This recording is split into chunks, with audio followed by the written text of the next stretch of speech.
estadios, en las canchas, en las pistas. He visto la superación y la constancia muy de cerca. Y también estuve ahí durante todo el camino que llevó hasta el triunfo. En los entrenamientos, en cada momento de la preparación. Desde el principio, yo estaba ahí. Y ahí. Y cuando aquel niño pateó por primera vez un balón. Porque siempre he estado ahí, detrás de nuestros deportistas, para ayudarles a cumplir sus sueños. Y seguirás estando. Plátano de Canarias, la fruta del deporte español.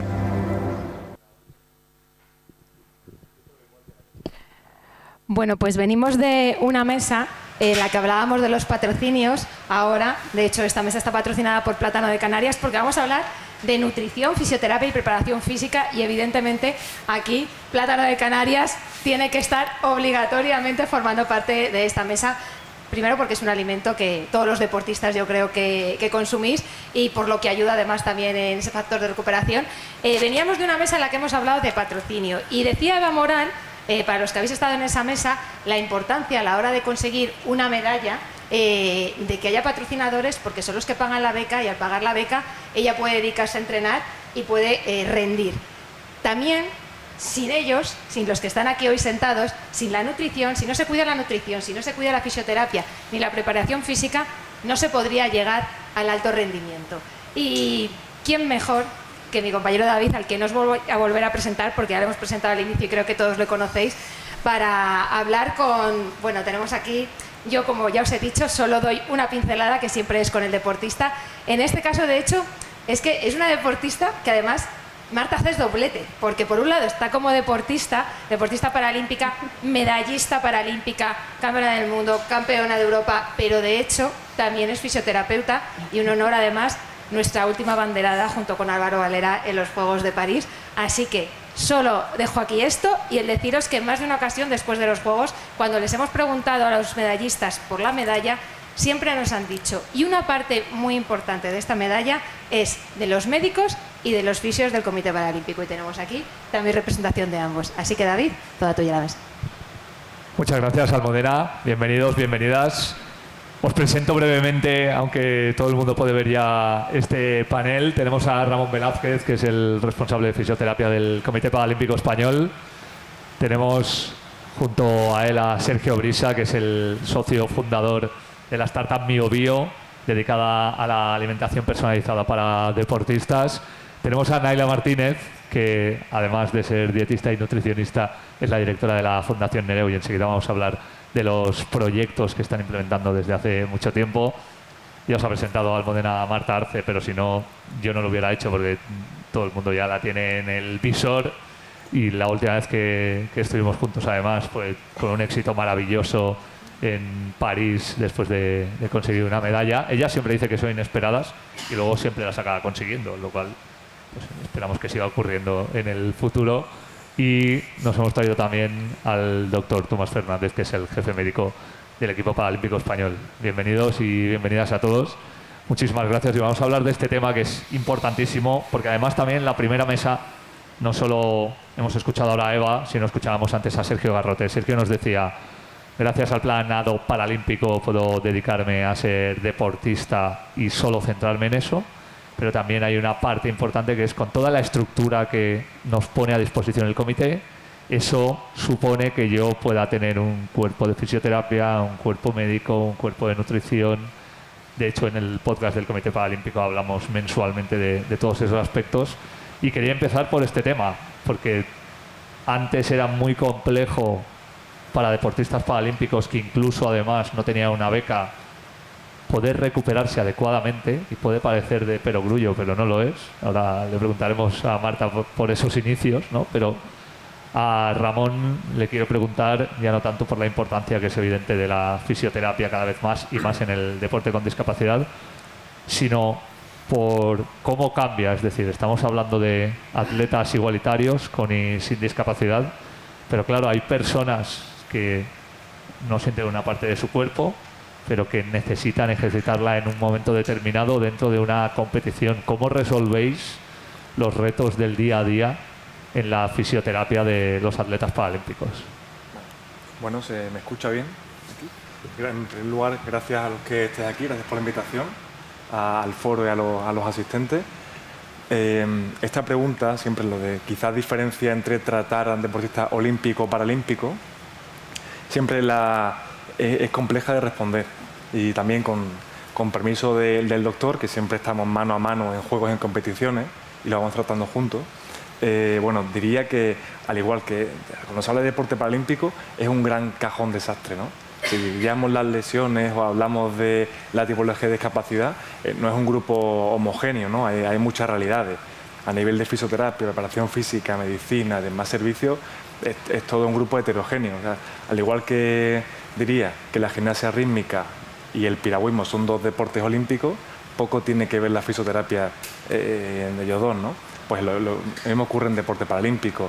Tanto la bocha como el esgrima en silla de ruedas o el parajudo, que nos acompaña Marta, son deportes paralímpicos, pero la fisioterapia y la preparación que se establece sobre ello dista mucho unas de otras, ¿no? Digamos, ahora, por ejemplo, en el programa de Los Ángeles hay 22 deportes, más escala 23 deportes, solo en deporte paralímpico, ¿no?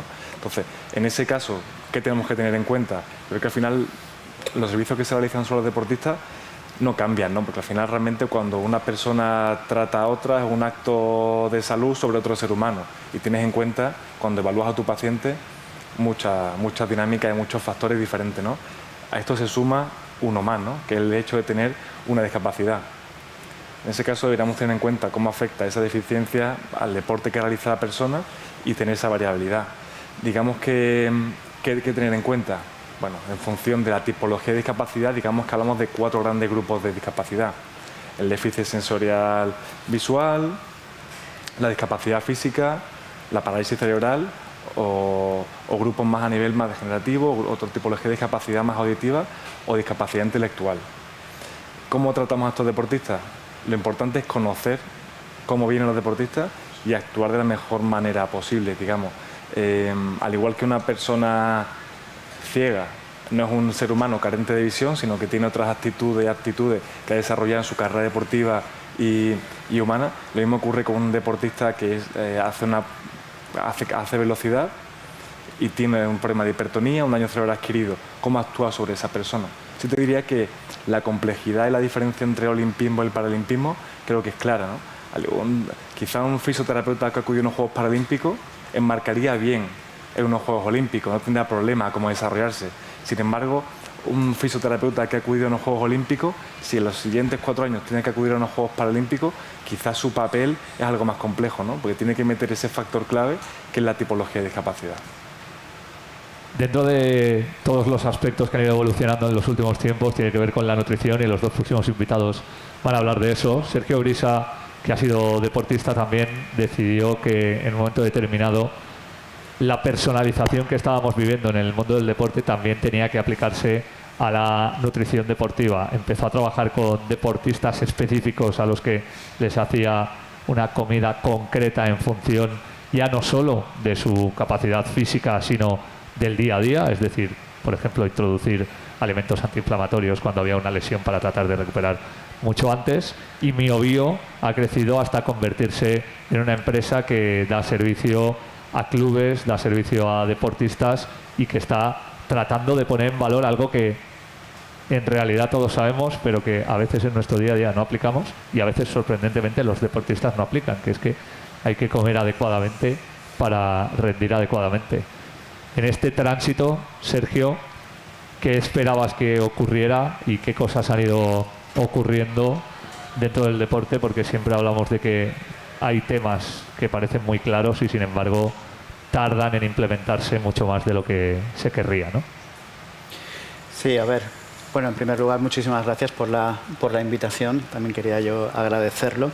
Y sobre la pregunta que me haces, David, un poco lo que has dicho al principio, ¿no? Entonces, la incorporación de la gastronomía dentro de lo que son todos los departamentos de ayuda a un deportista para que pueda lograr su máximo rendimiento es un departamento que se ha incorporado hace poco, realmente tiene pocos años, en el cual ha sido toda una consecuencia de una evolución.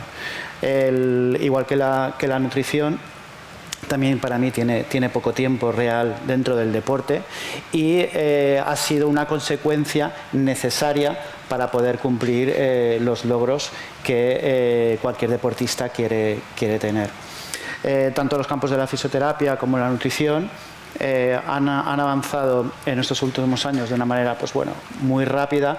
La gastronomía sí que es verdad que va más lenta, pero sí que se ha incorporado con fuerza porque es un eslabón necesario para poder cumplir todas las necesidades que pueda tener el deportista, igual que su cuerpo médico o todo el organismo que rodea al deportista para poder lograr sus sueños.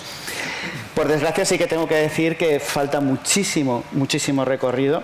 Al final la especialización en gastronomía deportiva a día de hoy se ve como un objeto un poco raro, ¿vale? Porque cuando hablas de gastronomía hablas de cualquier plato que te puedas comer en un restaurante, ¿vale? La evolución justamente en estas líneas es poder ofrecer a cualquier persona, y en este caso donde nosotros estamos especializados, que es en el mundo del deporte, darles exactamente el plato o las recetas que forman los ingredientes que forman unas determinadas recetas, siempre por supuesto con la colaboración de los profesionales, que son los que indican exactamente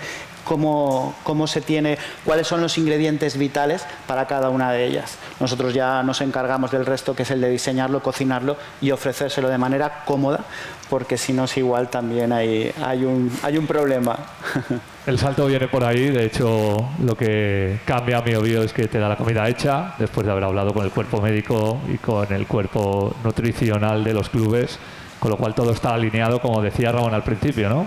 Hablando con el doctor, hablando con los nutricionistas. En este caso, además, desde la Fundación Nereu, y siendo ella dietista y nutricionista, Naila también nos podrías hablar de muchas cosas que ahora comentamos del deporte un poco más profesional, pero yo creo que hay algo que es fundamental y que tiene que ver con la prevención y con los hábitos. Hemos dicho en la primera mesa que era muy importante poder conseguir que las cosas se vayan haciendo desde antes de que ocurran para rebajar gastos. Es decir, tener buena tecnología mejora la posibilidad de no tener que ir tanto al médico o al fisioterapeuta, hacer deporte, comer bien. En este caso, vosotras estáis cambiando un poco ese paradigma, ¿no? Ir desde la parte baja, desde los niños y niñas, para que vean como algo normal esos hábitos, y no solo los van a convertir en adultos sanos, es que le van a ahorrar mucho dinero al Estado. ¿Cómo están siendo esos proyectos que hacéis en la Fundación? Pues en primer lugar, muchas gracias por invitarme a estar aquí. Y la verdad es que yo siempre digo que la alimentación, la nutrición se entrena, y ese entrenamiento parte de la base, ¿no? Parte desde la infancia. Igual que un deportista llega a ser deportista porque seguramente también desde su infancia ha practicado actividad física y después se ha convertido en el deporte, ¿no? y ha llegado en algunos casos a la élite. El caso de la alimentación también se entrena. Nosotros desde la asociación Nereu somos una asociación sin ánimo de lucro, que el año que viene vamos a cumplir 20 años. Lo que hacemos es promover la actividad física, la alimentación saludable, la gestión emocional y el descanso desde la infancia. No solo a los niños y niñas, sino también a sus familias, ¿no? Nosotros decimos que los niños y niñas son agentes de cambio, pero al final, como agentes de cambio, también tienen que llegar a casa y encontrarse una familia que responda también, ¿no? a sus necesidades. En el caso de la alimentación, lo que hacemos es trabajar en niños y niñas de 3 a 12 años, y lo que hacemos es hacerles conscientes, ¿no? de lo que es una alimentación saludable, y que vayan incluyendo también esa alimentación saludable siendo consciente de cómo repercute a su cuerpo, y teniendo esa base para que, como muy bien decías, ¿no? cuando lleguen a practicar deporte, sea tan básico y tan fácil como añadir aquello que el deportista necesita según sus necesidades, según su modalidad deportiva, y no tenga que hacer todo ese trabajo previo primero de cambiar hábitos. Muchas veces hay deportistas que lo que hacen es directamente cambiar su alimentación antes, durante, después del entrenamiento, o incluso como parte de un tratamiento también, ¿no? Pero que tenemos que buscar esa base, esa conciencia, y que de entrada ya tengan unos buenos hábitos creados desde la infancia. Entonces, Nereu, como digo, promovemos la alimentación, también la actividad física, lo hacemos a través de las escuelas. Tenemos proyectos muy bonitos, uno de ellos hace nada del curso pasado, que es 12 deportistas, 12 causas donde diferentes deportistas españoles, medallistas olímpicos y paraolímpicos han participado y que para nosotros son también una herramienta, unos referentes que pueden ayudarnos, ¿no?, a que los niños y niñas pues, puedan crear esa base pues mucho más, o que tengan un objetivo, ¿no?, real, y que tengan esos referentes en el deporte también. Cuando Marta Arce empezó a practicar deporte no había tantos referentes como los que ahora hay, por suerte. Ella es uno de ellos, además. Y Marta ha pasado por muchísimas circunstancias que tienen que ver con el deporte, que tienen que ver con la conciliación, que tienen que ver con la maternidad, que tienen que ver con el cambio que ha sufrido a mejor el deporte paralímpico en los últimos tiempos. Y en todos ellos ha sido viendo la evolución que tiene pues una parte de la nutrición, los servicios médicos, los servicios fisioterápicos con los que convives habitualmente.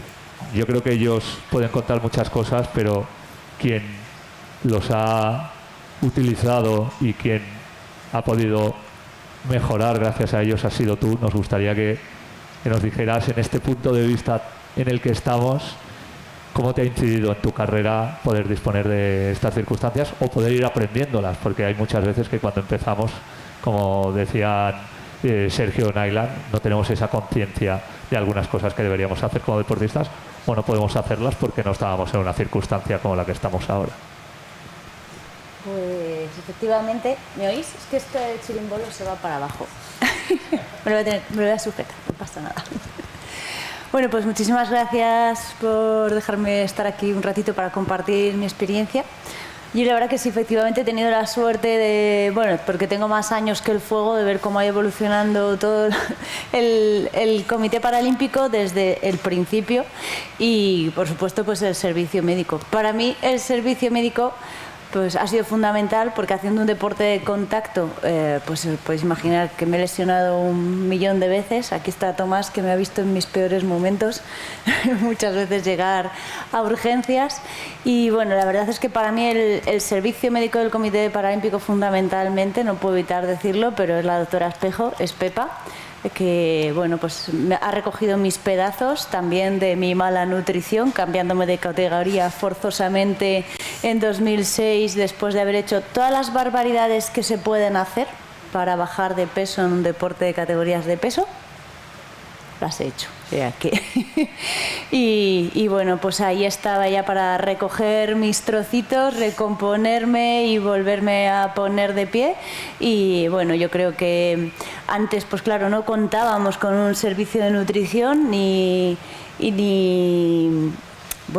nosotros, ni creo que en general muchos deportistas lo estuvieran, porque pues en este caso los trastornos de alimentación en los deportes de categorías de peso no están solo en deporte paralímpico, están en deporte paralímpico, en deporte olímpico y casi me atrevería a decir que en el deporte en general.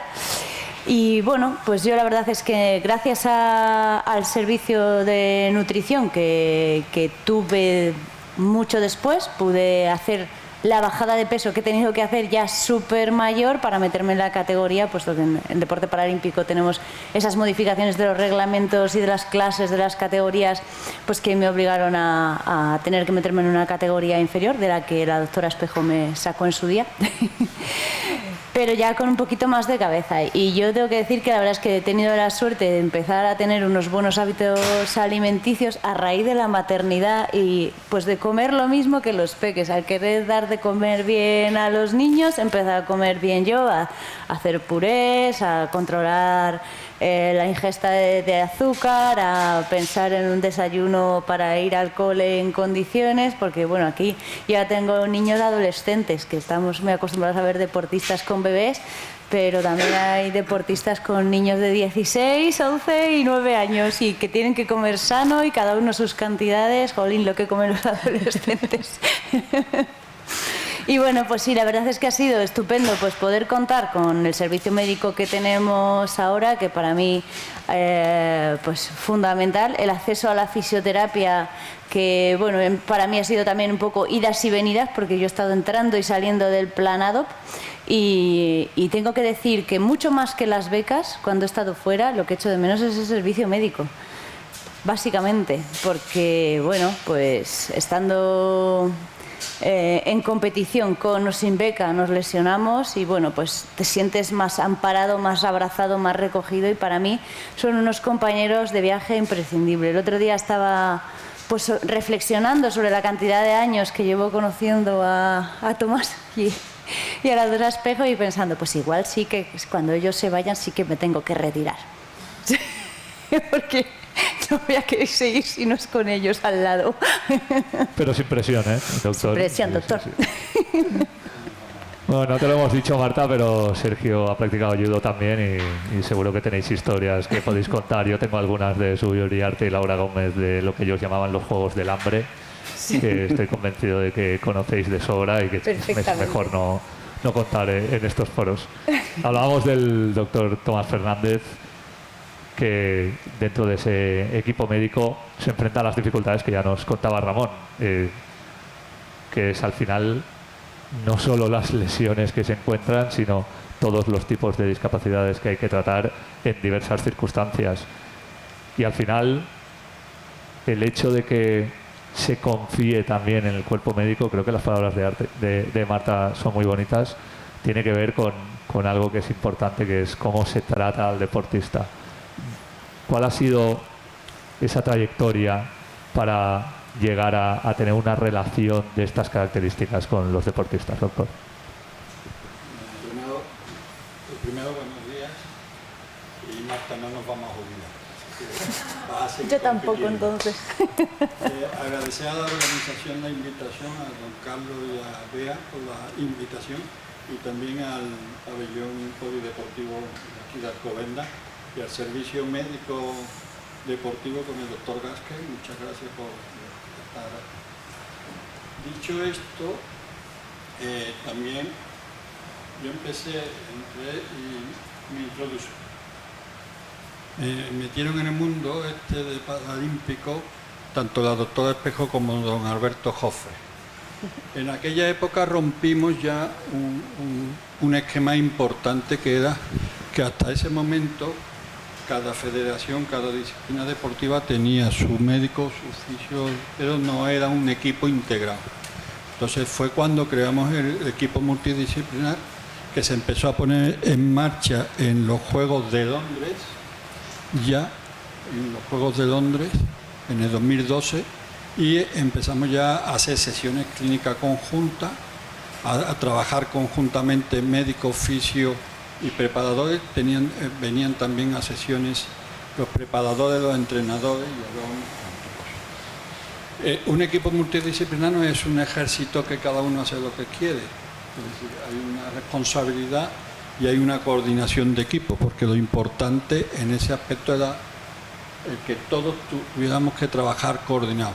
Se ha ido ampliando y ya trabajamos conjuntamente con nutrición, con psicología, con todos en este aspecto. Entonces, en eso se ha mejorado.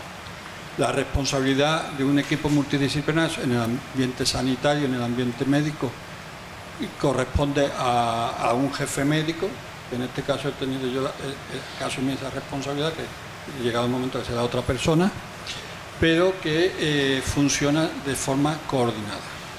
Dicho esto, y hablando ya con los deportistas, he explicado una cosa que hay que tener muy en cuenta, que muchas veces se nos olvida, que es el principio de las cosas. Y el principio de las cosas es que las personas que hacen deporte paralímpico, deporte adaptado, son personas que hacen deporte. No se nos olvide. Los médicos, por suerte o por desgracia, por nuestra vocación, por nuestra profesión, vemos a las personas que sufren la adversidad, que sufren la discapacidad y que hay que sacarla. El gran problema de todo esto es que se pierde a la persona. Cuando llega la adversidad, cuando llega la amputación, llega la enfermedad, después hay que incluir porque hemos excluido, porque se ha perdido la persona. Cuando estuvimos en los Juegos de Londres, gracias a Alberto Jofre, que insistimos mucho, fuimos el único equipo nacional que fuimos a ver donde nació el movimiento paralímpico, a Stockman Davis. Fuimos todo el equipo. Y les voy a contar una anécdota que a mí me impresionó y me marcó. Fue cuando estamos visitando el hospital donde nació el movimiento paralímpico, donde fundó Guttmann, Estábamos dando un paseo, en aquel momento era Jerry Fadel, el director de Stockman Deville, estábamos dando un paseo y me llamó la atención lo primero la distribución. Cada 2 habitaciones había un coffee room, o sea, una habitación con cafetera y con lavadora, que tengo las fotos. Entonces estábamos pasando y había un chico de parapente, no se me olvidará, que había tenido una fractura y se había quedado parapléjico. Lo habían operado una semana antes y cuando pasamos le dijo al Jerry Fadel que si le traía un café. Y este señor le dijo, ¿te puedes levantar? Sí. Pues levántate, coge la silla y te vas al coffee room y te lo pones tú. Porque sigue siendo tú. Eso me impactó. Y eso es una filosofía que tenemos desde siempre en este grupo. Que es que no se nos olvide que las personas con discapacidad primero son personas. Y siguen siendo las mismas personas. Sigue siendo Carlos, sigue siendo Pepe, sigue siendo Juana y sigue siendo. Y eso es el principio. Porque después el deporte y todas estas circunstancias son herramientas para que no se olvide de dónde procedemos y quiénes somos. Porque muchas veces se nos olvida. Y ese es un aprendizaje que hemos tenido la suerte o la desgracia de percibir a lo largo de estos años. Por eso han modificado tanto el comportamiento nuestro en estos temas. Entonces, lo primero, siempre enfocado a personas. Ramón, tú, no voy a decir que tendrías un grado en psicología, pero una cosa es cuando viene Marta con el brazo colgando y el doctor se lo tiene que arreglar, y otra cosa es cuando alguien se tiene que poner 45 o 50 minutos en la camilla y tú le estás ayudando a recuperar, pero también acaba soltando muchas cosas que necesita contar, ¿no? Hablábamos antes de las personas y me parece muy importante lo que dice el doctor, pero más allá de eso, dentro de ese grupo multidisciplinar me gustaría que explicaras cómo es un día a día, porque al final estamos hablando de muchos deportistas en muchos ámbitos, en muchos territorios, con muchas discapacidades distintas. ¿Cómo es un día habitual dentro, primero del comité médico y luego del apartado específico de fisioterapia? Buenas gracias, David. En primer lugar, cuando alguien está en tu camilla y estás con él 30, 40 minutos, de normal suele ser 50 minutos, una hora, aparte todo el mundo, cada vez más la gente va al fisioterapeuta, ¿no? Y sabe que es un sitio seguro, un sitio de confort, un sitio en el que la gente se queda semidesnuda y la gente te da su confianza para que le ayude, venga por lo que venga, ¿no? Si bien creo que al final un fisioterapeuta, un médico, un psicólogo deben ser empáticos o no. Creo que hay un fisioterapeuta que está mucho tiempo con el mismo paciente, no está 15, 20 minutos, media hora, suele estar una hora. Tiene que saber escuchar, tiene que hacer una escucha activa, tiene que comprender lo que le dice su paciente. De ahí a ponerse en su piel y hacerse cómplice de su dolor, no creo que sea el momento.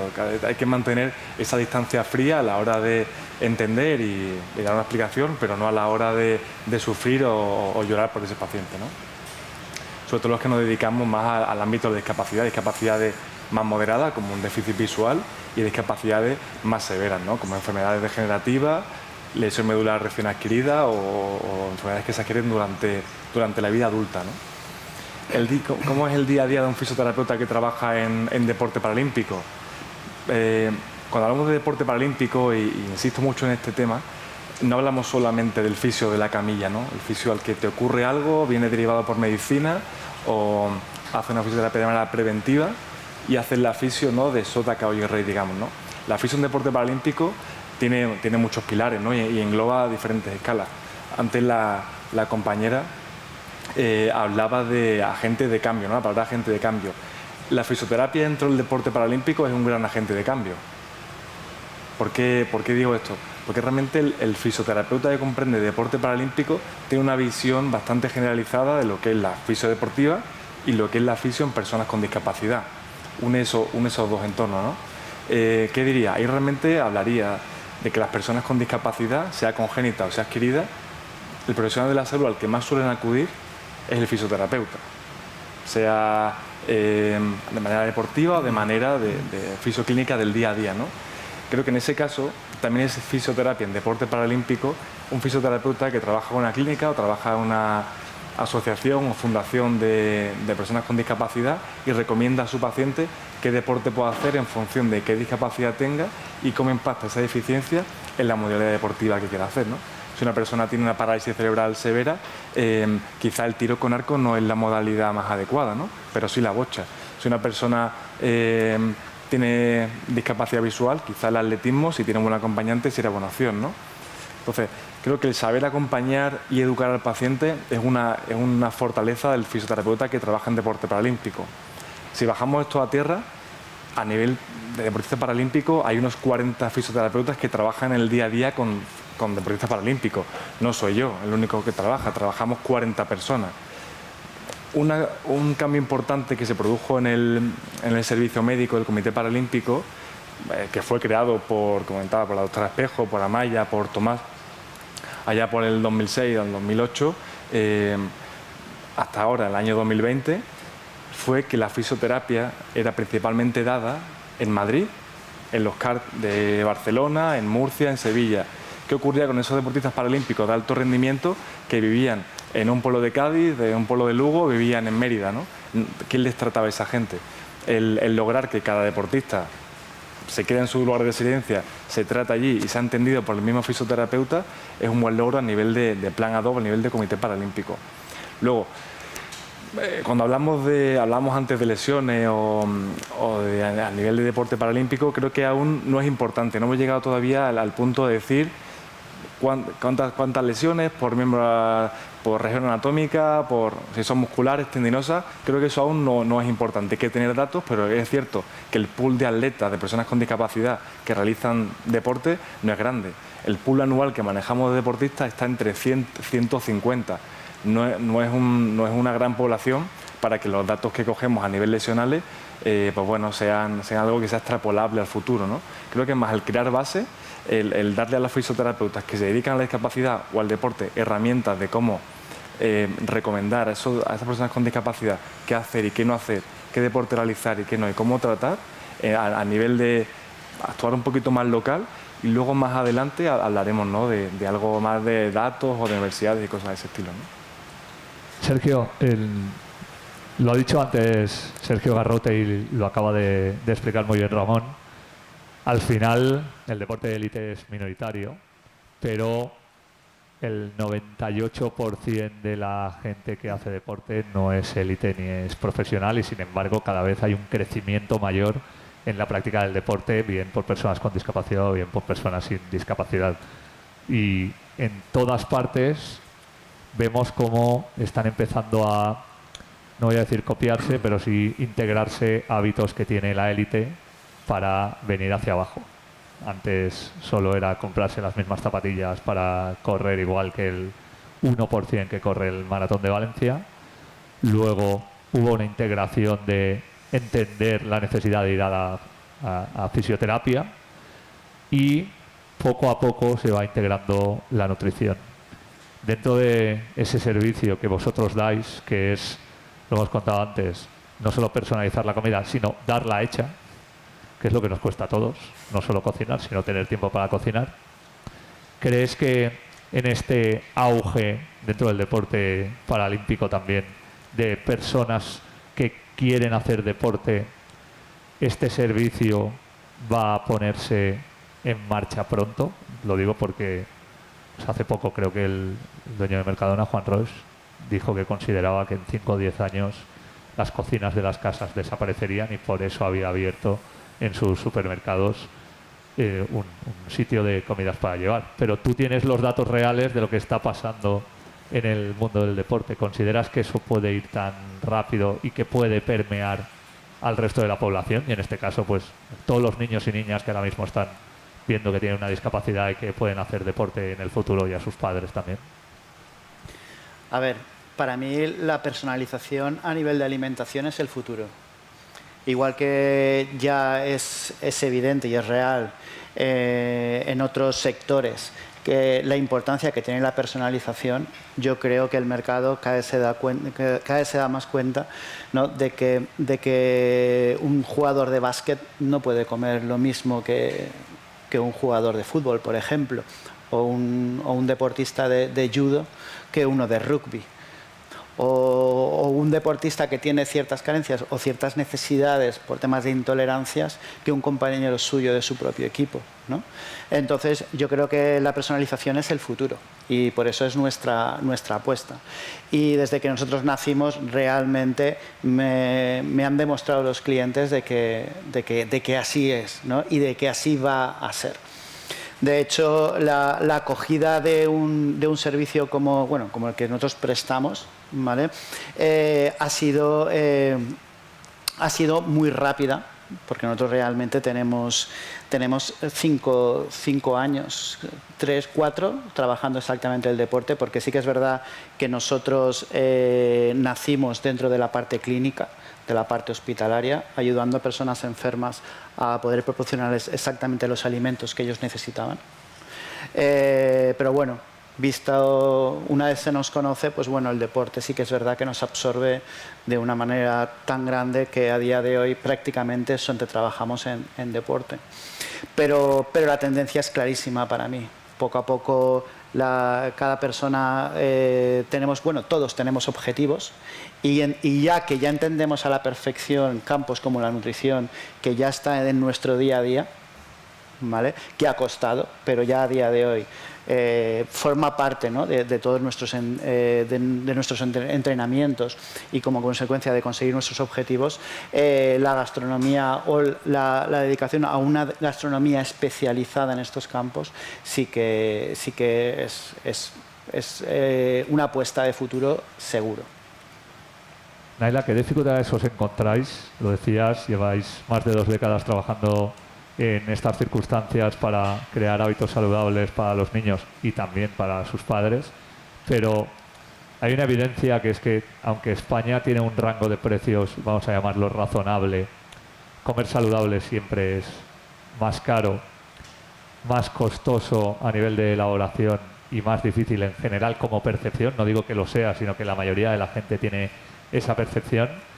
Y luego también hay una parte donde los niños y las niñas obviamente les gustan unas cosas, pero luego con este calor, pues si no les das un helado en septiembre se enfadan contigo, ¿no? Pero ¿qué resistencia estáis encontrando? Porque hay incluso familias que pueden tener problemas, que pueden querer que sus hijos y ellos mismos coman de la mejor manera posible, pero que a lo mejor no pueden tener el presupuesto adecuado para que eso ocurra constantemente. Sí, de hecho, Nereu trabaja con población en riesgo de vulnerabilidad, con lo cual es un problema que nos encontramos habitualmente. Y, bueno, al final, uno de los problemas reales es el que las familias no tengan herramientas, ¿no? Antes no sé con quién lo hablaba, que creo que con Sergio decíamos que tú le dices a una familia no le des galletas a tus hijos, ¿no? Y la familia te dice, ¿y qué le doy? ¿No? O sea, desde Nereu lo que hacemos es dar herramientas fáciles, rápidas, accesibles, ¿no? O sea, si no le pongo unas galletas para desayunar a mi hijo o mi hija, ¿qué le pongo? Pues ponle un plátano, ¿no?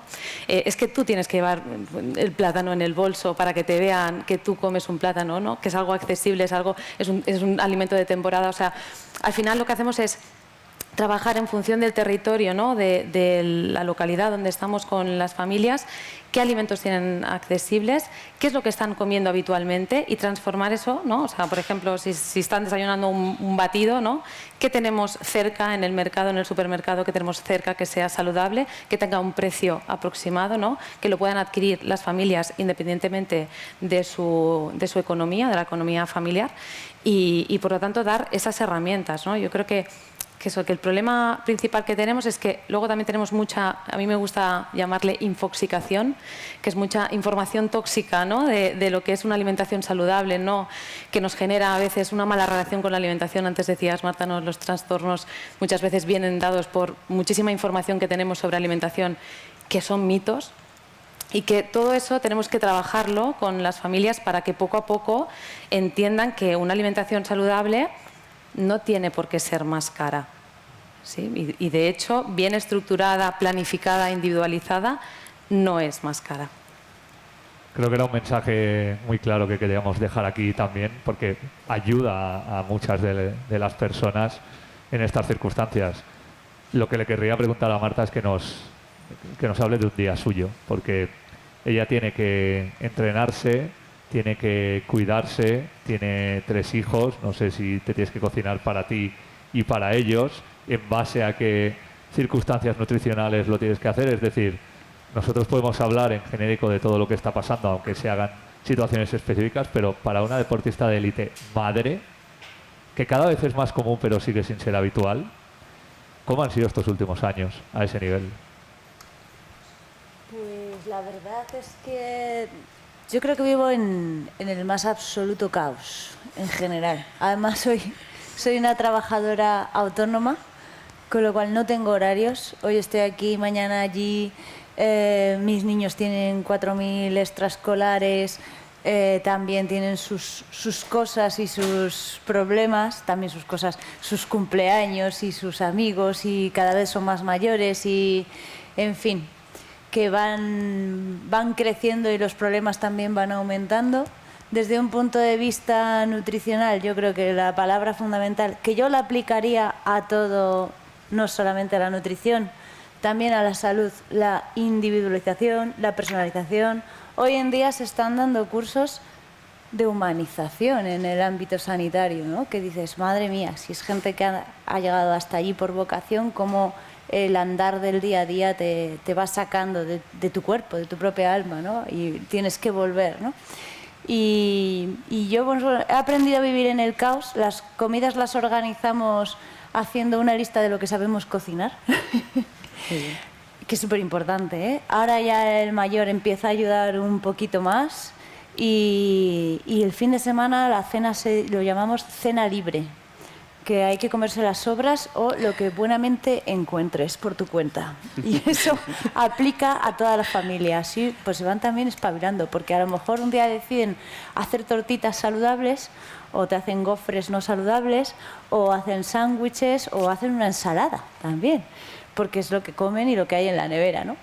Pero yo la verdad es que no podría decirte cómo es un día a día exacto y preciso, porque tengo varios modelos, pero muchas veces hay una parte de preparación física. Lo que nunca falla es el judo por la tarde-noche, y eso mezclado con estudiar, que yo soy estudiante de educación social, también estoy haciendo el técnico deportivo 2, llevando una casa, recogiendo niños, ahora vamos a gimnasia rítmica, ahora pues hay que hacer la compra. O sea, la verdad es que creo que voy un poco como un pollo sin cabeza por la vida, ¿eh? Pero afortunadamente al final, por la noche, todos los niños están en casa, que es súper importante, y hemos cenado.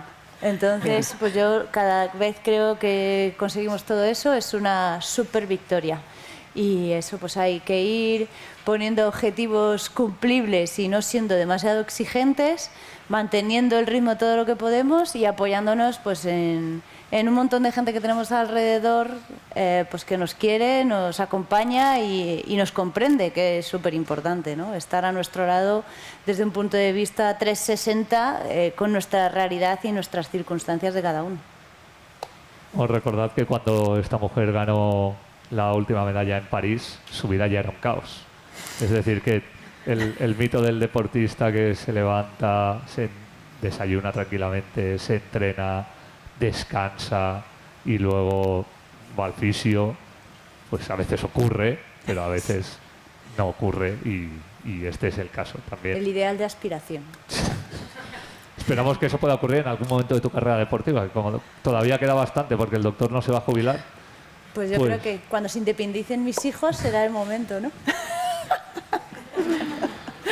Habrá que ver el horizonte en el que estamos. Doctor, quería preguntarle, porque también has dicho que hay algo muy importante que se ha integrado en los últimos tiempos, que tiene que ver con la nutrición y la psicología, sobre hacia dónde va la medicina preventiva. Siempre, obviamente, y más en deporte de élite, hay una medicina reactiva por razones obvias, pero cada vez más con esos aspectos como la nutrición, con las sesiones de fisioterapia, no cuando tienes un dolor, sino como algo que tiene que estar integrado con la salud mental de la que hablaba antes Eva. ¿Cómo está cambiando, ya que hablabas de los primeros Juegos de 2012 y de aquella visión de un comité integrado a nivel médico? El cambio en unos años me imagino que ha sido muy grande, y creo que el de los próximos años también lo va a ser, ¿no? Sí, efectivamente va cambiando todo a mucha velocidad y tenemos mucha información. Pero hay un tema que es fundamental y es lo que se ha mencionado ya en esta mesa y se mencionó en mesas anteriores, que es el talento. El talento son aquellas cualidades físicas, psíquicas y de todo tipo que te condiciona a que con menos carga de entrenamiento llega a metas más altas. Entonces una cosa es hacer deporte, hacer actividad física, hacer prescripción del ejercicio, y otra cosa es deporte de alta competición. Deporte de alta competición, o tienes talento o no tienes nada que hacer. Miguel Herrador, que era el jefe de los servicios médicos de Real Madrid durante 20 y tantos años, 28 años, decía que una vaca es una vaca y no puede ser jugador de baloncesto. Entonces, si no tienes talento en alta competición, no puedes llegar. Entonces, si tú tienes ya talento, entonces sí, si se te cuida, se te drena, y como muy bien han dicho, personalizar, individualizar planes de entrenamiento, saber qué persona, con qué persona, qué deporte, qué está trabajando en cualquier ámbito. Entonces saca buenos resultados y la lesión disminuye. Fundamentalmente las lesiones por sobrecarga, por malas técnicas. Las lesiones traumáticas no son previsibles, es decir, a Marta que en un combate le hagan una técnica prohibida y le dañen la cadera, eso es imprevisible. Pero si las lesiones por sobrecarga. Entonces, todo lo que es cuidado personal, claro, lógicamente va a tener. Pero si no tienes un Fórmula 1, no vayas a la Fórmula 1, dedícate a hacer un rally, ¿no? Bueno, para ir cerrando os voy a pedir una pequeña reflexión de 2 minutos a cada uno. Sé que Ramón lo va a intentar. Otra cosa es que lo puedas conseguir. Lo ha conseguido Alberto Jofre, así que lo puedes conseguir tú también. Estamos asistiendo a hitos históricos, el primer foro internacional de discapacidad y ahora esta capacidad de síntesis.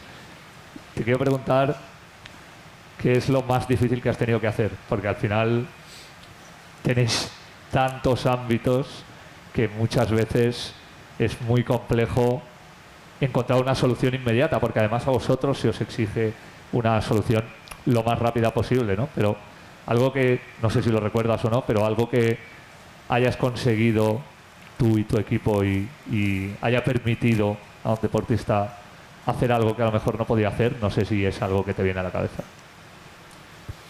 Bueno, como fisioterapeuta en este caso quizás lo que se me viene a la cabeza primero son casos concretos, casos clínicos que ocurren de manera reactiva en una competición importante, que la persona se juega muchos años entrenando para ello, y en ese momento hay que darle solución, ¿no? Diría que en este caso a veces lo más complicado es, no es complicado, pero es complejo porque se manejan diferentes opiniones cuando hay una cosa que es buena y mala de un equipo multidisciplinar, que es que hay más gente que habla y que toma decisiones y el debate es mayor.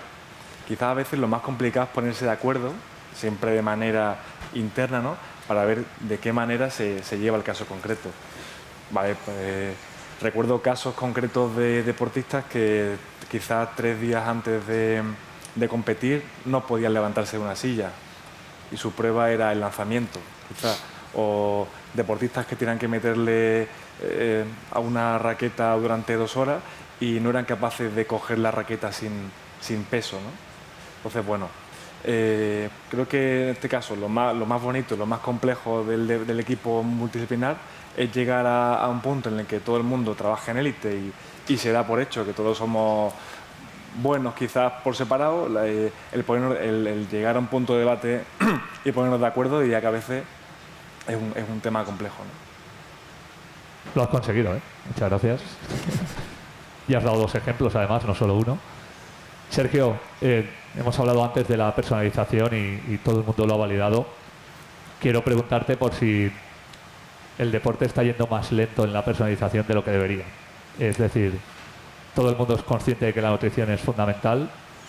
Creo que todos los deportistas también son conscientes de que su tiempo es importantísimo y que el tiempo que no pasen cocinando lo pueden pasar descansando o entrenándose.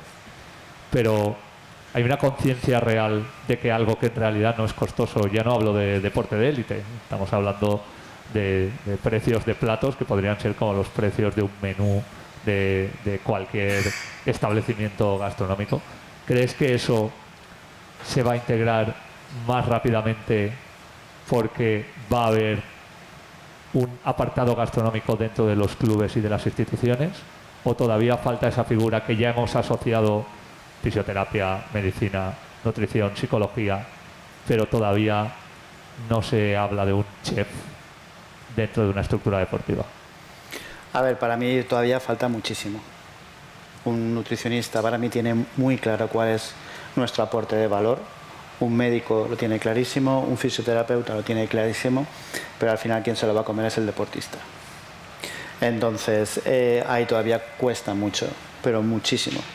De hecho, como anécdota, me pasó una vez con un club, no español, un club inglés, que el equipo por completo se negaba a comer verduras. Sí, algo tan simple como incorporar en sus platos verduras, se negaban por completo. Tuvimos que primero hacerles licuados, luego al licuado incorporábamos un poquito de fibra, luego al final la fibra completa, luego posteriormente verdura muy texturizada, y así fue un proceso de 3-4 meses para poder lograrlo. Así que a pesar de todo el apoyo que tenemos, porque nosotros tenemos un apoyo enorme del departamento médico, al final quien se lo come es el deportista. y no siempre están de acuerdo. El deportista y el niño, Naila, que me imagino que esto de se niega todo el equipo a comer verduras te puede sonar también en gente de 6 a 12 años. ¿Cómo habéis conseguido convencerles? Ay. Bueno, es lo habitual, ¿no? O sea, mi niño o mi niña no come verdura, no come pescado, no come... Pero bueno, la verdura suele ser el alimento estrella.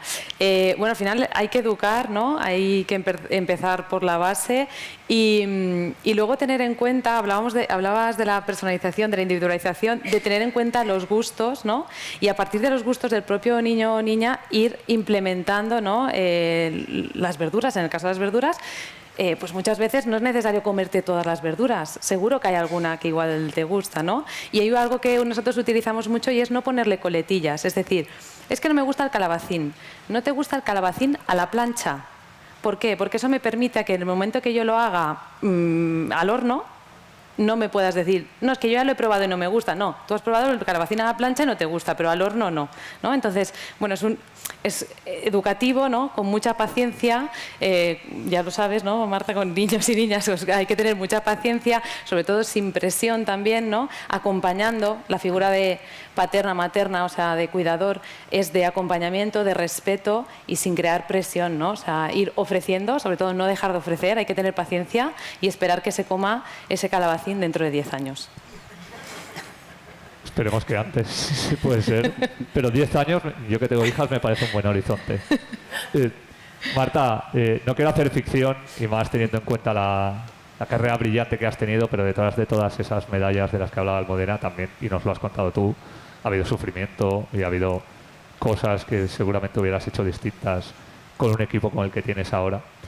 Te quiero preguntar, tú que viviste, no tienes más años que el fuego, pero como tú has dicho, pero a lo mejor más que determinados bosques puede ser, pero has vivido unas circunstancias para deportistas con discapacidad que no son afortunadamente las de ahora. No sé si, viendo toda la estructura que ahora tienes alrededor, cuando sí que entras dentro del plan ADOP, tu carrera hubiera sido distinta en algunas circunstancias. No sé si en algún momento eso te ha venido a la cabeza. Estoy segura de que sí, porque creo que todos los apoyos que podamos recibir, bienvenidos son. Tengo que decir que con mis idas y venidas de los planes, al final también sé que se puede hacer sin ayuda, pero cuesta el triple. Implicas a un montón de personas más que a lo mejor si no, pues podrían no estar un poquito más a un lado, ¿no? Quizás. Pero yo estoy muy agradecida de tener la ayuda del Comité Paralímpico y del Servicio Médico fundamentalmente por todo lo que supone, por todos los profesionales que abarca y por todo lo que tiene.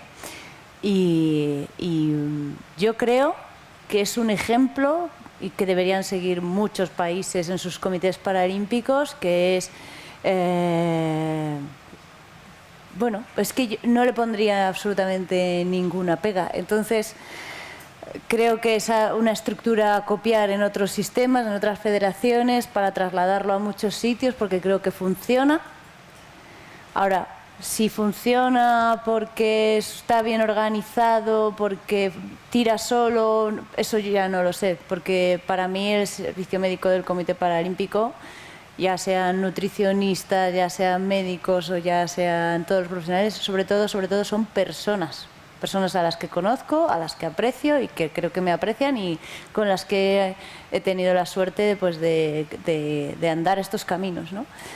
Y bueno, pues es agradecimiento por todo, pues porque nos han acompañado y creo que sin el comité no estaríamos hoy aquí hablando de nada de esto y bueno, pues para mí es algo importante, ¿no? Porque el deporte ha sido mi vida, es mi vida y lo sigue siendo, ¿no? Hoy en día. Y sobre los calabacines, no sabes lo que los niños son capaces de hacer por 10 minutos de tablet. Bueno, habrá que integrar la tecnología dentro de esta educación. Doctor, queremos cerrar contigo con esa trayectoria. Hablábamos de cómo ha cambiado desde 2012 hasta ahora. Cómo ha cambiado también la relación del día a día, porque muchas veces el servicio médico es un servicio al que se acude cuando se tiene un problema. Pero el servicio médico del Comité Paralímpico también ha cambiado eso para ofrecer asesoramiento previo a los deportistas en cosas que pueden ocurrir o que pueden no ocurrir y que seguramente les están facilitando la vida. Ese cambio en 13 años ha sido tan grande, desde Londres hasta ahora. ¿Cómo estáis trabajando vosotros? ¿Cómo os estáis comunicando con ellos vosotros? Las conversaciones que estáis teniendo son tan diferentes en un espacio que no ha sido tan largo. Todos los sistemas son buenos y todos los sistemas son malos, depende de las personas. Y en lo que ha dicho Marta lleva toda la razón. El servicio médico del Comité Paralímpico tiene personas excepcionales desde el punto de vista de la vocación y de la dedicación. Y se llama la doctora Josefina Espejo, se llama la doctora Amaya, se llama Manuela, se llama Figio, se llaman todos. Entonces, eso es lo que hace funcionar las cosas. No, las estructuras, los sistemas organizativos son buenos o malos, pero lo que hace funcionar son las personas. Y ese es el gran éxito del Servicio Médico Comité Paralímpico, que tiene personas excepcionales de vocación y de dedicación. Y eso es fundamental. Accesible, como Marta lo ha dicho, a cualquier momento, en cualquier hora. Y te voy a contestar una pregunta porque sí me ha impactado cuando le has preguntado cuál fue su peor caso. Yo te voy a decir mi peor caso. Mi peor caso, y siempre es frustrante, es cuando viene una familia con un niño, porque viene una familia con un niño con discapacidad adquirida reciente. Cuando no somos capaces de llegar al corazón de la madre, del padre y del niño, estamos perdidos. Y eso, os lo aseguro, es frustrante. Es frustrante cuando no eres capaz de convencer de que ese niño sigue siendo niño, que le quiten toda la medicación de ansiolítico, etcétera, etcétera, que la madre siga pensando que es su hijo y que sigue siendo Javier, Pepe o Pepa, me da igual. Eso es lo más duro que hay en el punto de vista. Lo que decía antes, Ramón, de la empatía, de llegar. El llegar a ese es tremendamente duro. Si ahí ganan la batalla, después tendrán un desarrollo normal. Y si ustedes ven, ejemplo, en el Comité Paralímpico, de deportistas, si cuando le preguntan la historia siempre han tenido una familia detrás de apoyo, de que no se han olvidado de que siguen siendo los que son y que no han dejado por una pierna, por un brazo, por una silla de ruedas. Ese es lo que yo mandaría de mensaje. Es decir, no se olviden que si tú tienes una amputación sigue siendo Pepe. Punto. No eres Pepe, no eres un amputado andante, eres Pepe. Como sigue siendo. Pues con esta reflexión cerramos la primera parte de estas jornadas. Muchísimas gracias a los 5 por vuestro testimonio, a las personas que han asistido. Hacemos ahora un parón porque la gente tiene que comer. Los nutricionistas nos lo van a decir. Tenemos además plátanos que nos van a venir de maravilla. Luego os pregunto fuera si hay que tomar la fruta antes o después, que aquí hay como Cuando queramos. Un pequeño debate. Pero hay que comer fruta. Perfecto. Pues, yo igual me tomo un plátano antes, que no se va a quedar aquí como atrecho, ni mucho menos. Muchísimas gracias y enseguida volvemos.